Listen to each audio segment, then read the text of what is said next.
Hi everyone. So இன்றைக்கி இந்த வீடியோவில் நம்ம பார்க்க போகிற topic isomerism. Same coordination chemistry அப்படின்ற சாப்டர்லேருந்து தான் பார்க்க போகிறோம். கொஞ்சம் இம்பார்ட்டண்ட்டான ஒரு டாபிக், ரொம்ப ஈஸியான டாப்பிக்கும் கூட. ரைட். ஸோ ஐசோமெரிசம் அப்படின்னா சேம் மாலிகுலர் ஃபார்மில் டிஃப்ரெண்ட் ஸ்ட்ரக்சரல் ஃபார்மில். இங்கே ஒரு எக்ஸாம்பிள் கொடுத்துருக்கேன், மெத்தனால். அதோட ஸ்ட்ரக்சரல் ஃபார்மில் பார்த்தீங்கன்னா CH3OH.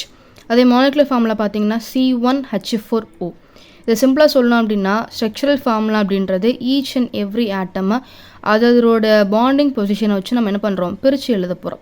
அதே இது கம்பைன் பண்ணி எந்தெந்த ஆட்டம்ஸ் எவ்வளோ இருக்குன்னு அப்படின்னு நம்பர்ஸோட மென்ஷன் பண்ணணும்னா அதுக்கு பேர் எனக்கு மாலிகுலர் ஃபார்முலா.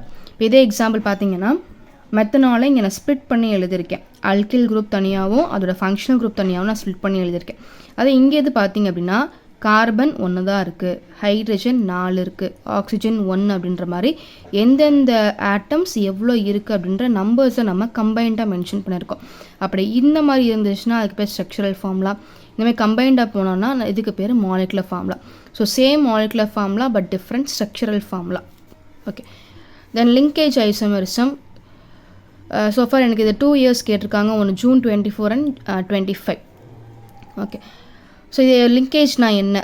இது ஆம்பிடென்டேட் லிகாண்ட் இருக்கக்கூடிய காம்ப்ளெக்ஸஸில் மட்டும்தான் இந்த லிங்கேஜ் ஐசோமெரிசம் எனக்கு வர ஆரம்பிக்கும். ஓகே. என்ன டெஃபினிஷன் அப்படின்னா, ambidentate ligand connected to the சிஎம்ஏனா central metal atom through either of its 2 donor atoms. இங்கே நான் அண்டர்லைன் பண்ணியிருக்கேன், இங்கே எனக்கு 2 லிகாண்ட் இருக்குது. ஆக்சுவலி அமோனியாவும் எனக்கு லிகாண்டு தான், அதே மாதிரி இந்த NO2 நைட்ரைட்டோவும் எனக்கு லிகாண்டு தான். ஆனால் இங்கே நைட்ரைட்டோ மட்டும்தான் நமக்கு ஆம்பிடென்டேட் லிகாண்ட். ஏன்னா இதில் இருக்கக்கூடிய நைட்ரஜனும் எலக்ட்ரான்ஸை கொடுக்கும், அதே சமயம் ஆக்சிஜனும் எலக்ட்ரான்ஸை கொடுக்கும். அப்போ 2 டிஃப்ரெண்ட் டோனார் ஆட்டம்ஸ் ஒரு மாலிகுல்குள்ளே இருக்குது அப்படின்னா இதுக்கு பேர் தான் ஆம்பிடென்டேட் லிகாண்ட். அப்போ ஒன்று என்ன வச்சு நீங்கள் என்ன பண்ணுவீங்க, இந்த சென்ட்ரல் மெட்டல் ஆட்டத்தோட நீங்கள் பாண்ட் பண்ணியிருப்பீங்க. அப்படி இல்லாட்டி ஓ வச்சு நம்ம என்ன பண்ணுவோம், இந்த சிஎம்ஏவோட பாண்ட் பண்ணியிருப்போம். அப்போ இந்த மாதிரி இருந்துச்சு அப்படின்னா இதுக்கு பேர் லிங்கேஜ் ஐசோமெரிசம். ஒரே மாலிகுல் தான், பட் அந்த ஒரு மாலிகுல்குள்ள உங்களுக்கு 2 வேறு வேறு டோனார் ஆட்டம்ஸ் இருக்கும். 2 நீங்கள் வச்சு என்ன பண்ணிக்கலாம், அதோட ஸ்ட்ரக்சரை நம்ம கொஞ்சம் டிஃபர் பண்ணி காமிக்கலாம். ஸோ இதுக்கு பேர் லிங்கேஜ் ஐசோமெரிசம். இது ஆம்பிடென்டேட் இருக்கக்கூடிய காம்ப்ளெக்ஸஸில் மட்டும்தான் இது அக்வர் ஆகும். இன்னும் சில எக்ஸாம்பிள்ஸ் கூட நான் கீழே கொடுத்துருக்கேன். இது நம்ம இந்த எக்ஸாம்பிளில் பார்த்த ஒரு லிகாண்டு NO2, அதுக்கு பேர் நைட்ரைட்டோ. 2வது சயனிடோ CN, 3வது SCN தயோசயனைட்டோ. ஓகே. இப்போ எஸ்எனில் பார்த்தீங்கன்னா சல்ஃபரும் எலக்ட்ரான்ஸை டொனேட் பண்ணும், நைட்ரஜனும் எனக்கு எலக்ட்ரான்ஸை டொனேட் பண்ணும். சேம் இங்கே சியும் டொனேட் பண்ணும், என்னும் டொனேட் பண்ணும், என்னும் டொனேட் பண்ணும், ஓவும் டொனேட் பண்ணும். அப்போ 2 different donor atoms but within a single molecule அப்படின்னா இதுக்கு பேர் ஆம்பிடென்டேட் லிகாண்ட். அண்ட் இது மூலமாக வரக்கூடிய ஐசோமெரிசம்க்கு பேர் லிங்கேஜ் ஐசோமெரிசம். ஸோ அடுத்து நம்ம பார்க்க போகிறது குவாடினேஷன் ஐசோமெரிசம். இது சோஃபார் எனக்கு June 25 பேப்பரில் கேட்ட ஒரு கொஸ்டின். ஓகே. அப்போ இதில் பார்த்தீங்கன்னா கேட்டையான் அண்ட் ஆனியான் ரெண்டுமே எனக்கு காம்ப்ளெக்ஸாக தான் இருக்கும். ரைட். இப்போ இந்த 2 காம்ப்ளெக்ஸ்க்கு நடுவில் நம்ம என்ன பண்ண போகிறோம், நம்மளோட லிகாண்ட்ஸ் அப்படியே நம்ம எக்ஸ்சேஞ்ச் பண்ணிக்க போகிறோம். ரைட். இங்கே ஃபர்ஸ்ட் எக்ஸாம்பிள் பார்க்கலாம். இங்கே உங்களுக்கு நான் 2 காம்ப்ளெக்ஸ் கொடுத்துருக்கேன். இதில் ஃபர்ஸ்ட் பார்த்தீங்க அப்படின்னா அமோனியான்றது என்னோடய லிகாண்ட், இந்த லிகாண்டுன்றது நியூட்ரல் லிகாண்ட். ஓகே. இப்போ அடுத்து இங்கே பார்த்தீங்கன்னா சயனைட் CNன்றது லிகான், இது எனக்கு நெகட்டிவ் லிகான். அப்போ இந்த நெகட்டிவ் லிகான் இருக்கக்கூடிய காம்ப்ளெக்ஸை நீங்கள் நெகட்டிவ்னு வச்சுக்கோங்க, இந்த நியூட்ரல் இருக்கக்கூடிய காம்ப்ளெக்ஸை பாசிட்டிவ் வச்சுக்கோங்க. அப்போ இங்கே வரப்போகிற கேட்டியானும் சரி இங்கே வரப்போகிற ஆனியானும் சரி ரெண்டுமே உங்களுக்கு காம்ப்ளெக்ஸ் ஃபார்மேட்டில் இருக்கும். சரி. இப்போ இந்த 2 காம்ப்ளெக்ஸ்க்கு நான் என்ன பண்ண போகிறேன், இந்த 2 லிகான்ஸோட இடத்த நான் அப்படியே மாற்றிக்க போகிறேன். இந்த CN இங்கே கொடுத்துட்டு இந்த அமோனியாவை நான் என்ன பண்ண போகிறேன், வாங்கிக்க போகிறேன். CNஐ இவன்ட்ட கொடுத்துட்டு இந்த அமோனியாவை நம்ம இங்கே அப்படியே எக்ஸ்சேஞ்ச் பண்ணியிருக்கோம். அப்போ இந்த மாதிரி 2 காம்ப்ளெக்ஸஸுக்கு நடுவில் லிகாண்டோட பொசிஷனை நீங்கள் மாற்றுறீங்கன்னா இதுக்கு பேர் தான் எனக்கு coordination isomerism. Okay.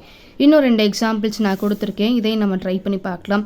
First எக்ஸாம்பிளில் ammonia தான் என்னோட லிகாண்ட். இங்கே பார்த்தீங்கன்னா Cl குளோரிடோ என்னோட லிகாண்ட். குளோரிடோன்றது negative ligand. அப்போ அந்த காம்ப்ளெக்ஸோட சார்ஜை மைனஸ்னு வச்சுக்கலாம். அப்போ இவன் மைனஸ்னா ஆட்டோமேட்டிக்காக இவன் எனக்கு ப்ளஸ். அப்போ அந்த ப்ளஸுக்கும் மைனஸுக்கும் இடையில நான் என்ன பண்ண போகிறேன், இந்த லிகாண்டோட பொசிஷனை நம்ம அப்படியே மாற்றிக்க போகிறோம். ஓகே. அப்போ answer is for the second question PT. இதை இங்கே கொடுத்துருங்க. அப்போது Cl அதே 4 தான். அகெயின் PD பலேடியம், இங்கே இதை கொடுத்துருங்க. அப்போ NH3 4. ஓகே. அப்போ 2 காம்ப்ளெக்ஸுக்கு நடுவில் நான் லிகானோட இடத்த மாற்றிருக்கேன். மூணாவது கொஸ்டினும் ட்ரை பண்ணிடலாம். இங்கே எனக்கு 2 லிகாண்ட் இருக்குது. ஒன்று NH3 அமோனியா, அதே மாதிரி இன்னொரு லிகாண்ட் எனக்கு சயனிடோ CN. இந்த செட்டை அப்படியே மாற்றிடுங்க. CR இந்த 2 நான் இங்கிட்டு கொண்டு வரேன். ஸோ NH3 CN 5 பேர் இருக்கா. இந்த 2 நான் அப்படியே தான் மாற்றிருக்கேன். தென் இந்த பக்கம் CO இருக்குது. இந்த 2ஐயுமே அப்படியே இங்கிட்டு கொண்டு வந்துடுங்க. NH3 5 CN. ஓகே, அப்போ இந்த மாதிரி 2 காம்ப்ளெக்ஸஸ்க்கு நடுவில் நீங்கள் லிகானோட பொசிஷனை மாற்றுறீங்கன்னா அதுக்கு பேர் எனக்கு குவார்டினேஷன் ஐசோமெரிசம். ரைட். ஸோ அடுத்ததான் நம்ம பார்க்க போகிறது அயனைசேஷன் ஐசோமெரிசம். சரி, இங்கே எனக்கு 2 பேர் வர போகிறாங்க. அதில் ஒருத்தர் சிம்பிள் அயானாக இருக்க போகிறாங்க, இன்னொருத்தர் எனக்கு காம்ப்ளெக்ஸ் அயானாக இருக்க போகிறாங்க. ஓகே, அப்போ ஸ்கொயர் ப்ராக்கெட்டுக்கு உள்ளே இருக்கிறது நமக்கு காம்ப்ளெக்ஸ், அதுக்கு வெளியில் தனியாக இருக்க ஈவன் தான் எனக்கு சிம்பிள்.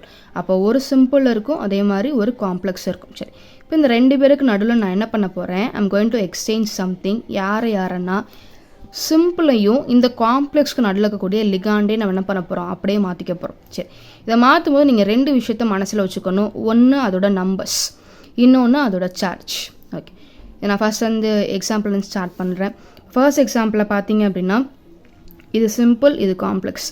இங்கே வெளியில் சிம்பிள் 2 பேர் இருக்கா, இங்கே உள்ள லிகாண்டு பார்த்தீங்கன்னா 4 பேர் இருக்கா. வெளியில் இருக்கக்கூடிய சிம்பிளோட சார்ஜ் மைனஸ், ஏன்னா புரோமின் இல்லையா, அப்போ மைனஸ் சார்ஜ். மாதிரி உள்ளே பார்த்தீங்கன்னா EN அப்படின்றது நியூட்ரல் லிகாண்டு, வேறு CLன்றது தான் மைனஸ். அப்போ இந்த மைனஸை தூக்கிட்டு இந்த மைனஸை தான் நீங்கள் ரீப்ளேஸ் பண்ண முடியும். அதனால தான் நான் முன்னாடியே சொல்லிட்டேன், சார்ஜை மனசில் வச்சுக்கோங்க. ரெண்டாவது, நீங்கள் 2 புரோமினை உள்ளே கொண்டு போகிறீங்கன்னா 2 குளோரினை வெளியே தூக்கிடணும். ஸோ அதான் இங்கே போட்டிருக்கேன். நீங்கள் 2 குளோரினை வெளியே எடுத்துகிட்டு 2 புரோமினை உள்ளே வச்சுருக்கீங்க. அண்ட் அதோட சார்ஜ் 2 மைனஸ் எடுத்தால் தான் 2 மைனஸை நம்ம உள்ளே வைக்க முடியும். Okay, first example. ரெண்டாவது எக்ஸாம்பிள் பார்த்துடலாமே. இங்கே எனக்கு சிம்பிளாக வெளியில் இருக்கக்கூடிய ஆல் NO2, அது ஒரு நெகட்டிவ் லிகாண்ட். ரைட், இப்போ இந்த குவார்டினேஷன் காம்பவுண்டில் எனக்கு 3 லிகாண்ட் இருக்குது.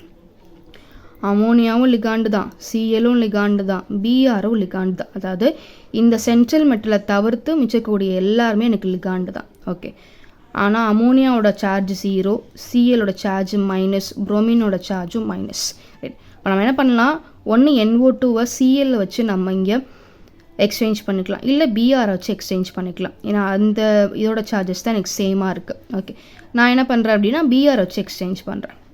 அப்போ ஆன்சர் CR NH3 4 CL NO2வை உள்ளே கொண்டு வரேன், BRை வெளியே கொண்டு போகிறேன். ஓகே, மூணாவது ஒரு எக்ஸாம்பிள் வச்சு ட்ரை பண்ணலாம். ஸோ இது நம்மளோட CMA, அதை தவிர்த்து அமோனியாவும் லிகாண்டு, BRும் லிகாண்டு. ஓகே, இப்போ இது நீங்களாவே சொல்லிடுவீங்கன்னு நினைக்கிறேன். அமோனியான்றது நியூட்ரல் லிகாண்ட், ஸோ 0.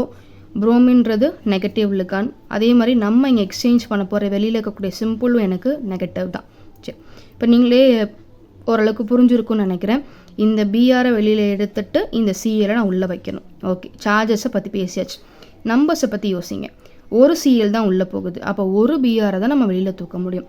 அப்போ ஆன்சர் CO NH3 4. ஓகே, ஒரு CLை நான் உள்ளே வைக்கிறேன், அதுக்கு பதிலாக ஒரு BRை நான் பண்ணுறேன் வெளியில் எடுத்துட்டேன். இங்கே 2ல் 1 வெளியே போயிடுச்சு, பேலன்ஸ் 1 உள்ளுக்குள்ளே அப்படியே தான் எனக்கு பத்திரமா இருக்க போகுது. ஓகே, ஸோ இதுக்கு பேர் தான் அயனைசேஷன் ஐசோமெரிசம். இங்கே ஒன்று சிம்பிள், இன்னொன்று காம்ப்ளெக்ஸ். சிம்பிளையும் காம்ப்ளெக்ஸில் இருக்கக்கூடிய லிகாண்டே நம்ம மாற்றிக்க போகிறோம். நம்ம மனசில் வச்சுக்க வேண்டியது நம்பர்ஸையும் சார்ஜையும் மனசில் வச்சுக்கோ. ஒரு லிகாண்டை வெளியே எடுத்தோம் அப்படின்னா அதுக்கு பதில் ஒரு சிம்பிளை வச்சு தான் நம்ம ரீப்ளேஸ் பண்ண முடியும். அதே மாதிரி நீங்கள் மாற்ற போகிற 2 பேருக்கும் ஒரே சார்ஜஸ் இருக்கணும். ஸோ அடுத்ததாக நம்ம பார்க்க போகிறது ஹைட்ரேட் ஆர் சால்வேட் ஐசோமெரிசம். ஓகே, இதுக்கு முன்னாடி நம்ம பார்த்த குவார்டினேஷன் மாதிரியே தான். இங்கேயும் 2 பேர் இருப்பான், ஒருத்தர் சிம்பிள், இன்னொருத்தர் எனக்கு காம்ப்ளெக்ஸ். ஓகே, இங்கேயும் நம்ம அதே சிம்பிளையும் லிகாண்டையும் தான் மாற்றிக்க போகிறோம். பட் என்ன வித்தியாசம்னா, இங்கே உங்களுக்கு வரப்போகிற லிகாண்டுன்றது ஒரு சால்வெண்ட் மாலிகுலாக இருக்கும். அதாவது கரைக்கிறதுக்கு நீங்கள் யூஸ் பண்ணக்கூடிய ஒரு லிக்விட் ஐட்டமாக இருக்கும். ஃபார் எக்ஸாம்பிள் அமோனியாவோ இல்லாட்டி வாட்டரோ, ஏதோ ஒரு சால்வெண்ட்டை தான் இங்கே நம்ம என்னவா யூஸ் பண்ண போகிறோம், லிகாண்டாக யூஸ் பண்ணியிருப்போம். நீங்கள் எந்த சால்வெண்ட் வேணாலும் யூஸ் பண்ணிக்கலாம். அப்படியே நம்ம பண்ணோன்னா அதுக்கு பேர் சால்வேட் ஐசோமர்ஸ். இல்லை பர்டிகுலராக நீங்கள் வாட்டரை தான் உங்கள் சால்வெண்ட்டாக யூஸ் பண்ண போகிறீங்கன்னா அதுக்கு பேர் ஹைட்ரேட் ஐசோமர்ஸ். ஸோ கொஸ்டின் எப்படி வேணாலும் கேட்கலாம். நார்மலாக வாட் இஸ் சால்வேட் ஐசோமரிசம் அப்படின்னு கேட்கலாம். அப்படி இல்லாட்டி பர்டிகுலராக ஹைட்ரேட் ஐசோமர்ஸ் அப்படின்னு கேட்கலாம். எப்படி கேட்டாலும் இது சேம் ஆன்சரே நம்ம யூஸ் பண்ணிக்கலாம். ஓகே, நான் ஒரு எக்ஸாம்பிள் கொடுத்துருக்கேன், அதே மாதிரி நம்ம ட்ரை பண்ணி பார்க்கலாம். இது சிம்பிள் வெரஸ் இது காம்ப்ளெக்ஸ்குள்ளே இருக்கக்கூடிய லிகான். இந்த ரெண்டையும் தான் நான் மாற்றிக்க போகிறேன். முன்னாடியே சொன்ன மாதிரி ஒன்றை எடுத்துகிட்டு தான் நீங்கள் இன்னொன்று வெளியில் கொண்டு வர முடியும். ஸோ ஃபஸ்ட் என்ன பண்ணலாம், ஒரு குளோரின் உள்ளே கொண்டு போகிறேன். ஸோ ஒரு வாட்டரை வெளியே எடுக்கிறேன். ஸோ நான் ஒரு வாட்டரை மட்டும்தான் வெளியில் எடுக்கிறேன். பேலன்ஸ் அப்போ 5மே எனக்கு உள்ளே தான் இருக்க போகுது. ஓகே, இங்கே 3 சிஎல் இருக்குது. ஒரு சிஎலை மட்டும்தான் நான் காம்ப்ளெக்ஸ்குள்ளே கொண்டு போகிறேன். மிச்சம் இருக்க 2 பேருமே எனக்கு வெளியில் தான் இருக்க போகிறேன். இதை அப்படியே நம்ம ரிப்பீட் பண்ணலாம். இப்போ 2 பேரை வெளியே எடுக்கலாம். வாட்டர் 2 வாட்டரை நான் வெளியே எடுக்கிறேன். ஸோ மிச்சம் 4 பேர் எனக்கு உள்ளே இருப்பான். ஓகே, அப்போ நான் 2 வாட்டரை வெளியே எடுத்தேன்னா அதை நான் 2 சிஎல் வச்சு ரீப்ளேஸ் பண்ணணும். அப்போ மிச்சம் எனக்கு ஒரு சிஎல் வெளியில் இருப்பான். ஓகே, இப்போ நம்ம என்ன பண்ணிக்கணும் அப்படின்னா, நம்ம செஞ்சது சரிதானா அப்படின்றதுக்கு இந்த நம்பர்ஸாக நீங்கள் கரெக்ட் இருக்கான்னு பார்த்துக்கோங்க. இப்போ இங்கே உள்ள பார்த்தீங்கன்னா காம்ப்ளெக்ஸ்குள்ளே மொத்தம் லிகாண்ட் எனக்கு 6 பேர் இருக்கான். ரைட், இப்போ அடுத்து பாருங்கள் 5 + 1 5 water plus 1 chlorine. 5 + 1 6. Number same maintain ஆகுது. இங்கே 4 + 2 எனக்கு 6. அப்போ நீங்கள் என்ன தான் மாற்றிருந்தாலும் காம்ப்ளெக்ஸ் ஸ்கூலில் இருக்கக்கூடிய லிகானோட நம்பர் எனக்கு நம்பர் 6ன்ற மாதிரி மெயின்டைன் பண்ணிட்டே வந்துட்டுருக்கீங்க. சூப்பர். அடுத்து வெளியில் இருக்கக்கூடிய சிம்பிள் பாருங்கள். இங்கே 3. இங்கே பாருங்கள், ஒரு வாட்டர் ப்ளஸ் 2 குளோரின். 1 + 2 3. அடுத்து பாருங்கள் 2 வாட்டர் ப்ளஸ் 1 குளோரின். 2 + 1 3. அப்போ நீங்கள் என்ன தான் மாற்றினாலும் உங்களுக்கு என்ன மாறலை, நம்பர் ஆஃப் லிகாண்டும் வெளியில் இருக்கக்கூடிய நம்பர் ஆஃப் சிம்பிள் எனக்கு மாறலை. ஸோ இது ஒரு டிப்ஸ் மாதிரி வச்சுக்கோங்க. இந்த நம்பர் சரியாக இருந்தாலே நீங்கள் பண்ணுற ஐட்டம் எனக்கு சரியாக தான் இருக்கும். ஓகே, அப்போது 1 எடுத்தால் தான் நீங்கள் 1 வச்சு ரீப்ளேஸ் பண்ண முடியும். இதை மட்டும் ஞாபகம் வச்சுக்கோங்க. ஓகே, தென் இந்த எக்ஸ்சேஞ்சு கண்டிப்பாக உங்களுக்கு எதை மாற்றி கொடுத்துரும் அப்படின்னா கலர் ஆஃப் த காம்ப்ளெக்ஸஸையும் எனக்கு மாற்றி கொடுக்கும். ஓகே, ஸோ எனக்கு இங்கே 3 குளோரின் இருந்துச்சுன்னா அதோட கலர் எனக்கு வைலட் கலராக இருக்கும். 2 குளோரின் இருந்துச்சுன்னா அதோட கலர் எனக்கு பேல் க்ரீனாக இருக்கும். அண்ட் 1 குளோரின் இருந்துச்சுன்னா அதோட கலர் எனக்கு டார்க் க்ரீனாக இருக்கும். ஸோ குளோரினோட நம்பரை வச்சு நீங்கள் கலர்ஸை ஞாபகம் வச்சுக்கலாம். 3னா வைலட், 2னா பேல், 1னா எனக்கு டார்க் க்ரீன். ஸோ இன்றைக்கி நம்ம லேர்ன் பண்ண இந்த ஐசோமெரிசம் அப்படின்ற டாபிக் உங்கள் எல்லாருக்குமே புரிஞ்சிருக்கும்னு நினைக்கிறேன். ஸோ புரிஞ்சவங்க உங்களோட ஃப்ரெண்ட்ஸுக்குமே இதை ஷேர் பண்ணுங்கள். இது ஸ்டேட் போர்டில் மட்டும் கிடையாது, இதெல்லாமே ரொம்ப பேசிக்கான ஒரு டாபிக்ஸ். இது சிபிஎஸ்சி, ஐசிஎஸ்சி மாதிரியான எல்லா போர்ட்லேயும் கண்டிப்பாக இந்த டாபிக்ஸ் ஸ்டூடெண்ட்ஸ் எல்லாருக்குமே இருக்கும். ஸோ ஈவன் நீங்களோ இல்லை உங்களோட ஃப்ரெண்ட்ஸோ மற்ற போர்டில் படித்தா கூட இதை நீங்கள் அவங்களுக்கு ஷேர் பண்ணலாம். ஓகே, ஸோ இதே மாதிரி ஐசோமெரிசம் சம்மந்தப்பட்ட கொஸ்டின்ஸ் எல்லாமே நம்ம அடுத்தடுத்து சால்வ் பண்ணி வீடியோஸ் நான் அப்லோட் பண்ண போகிறேன். ஸோ அதையும் பாருங்கள். ஸோ அப்போ உங்களோட அண்டர்ஸ்டாண்டிங் இன்னும் கொஞ்சம் பெட்டராக ஆகும். தேங்க்யூ.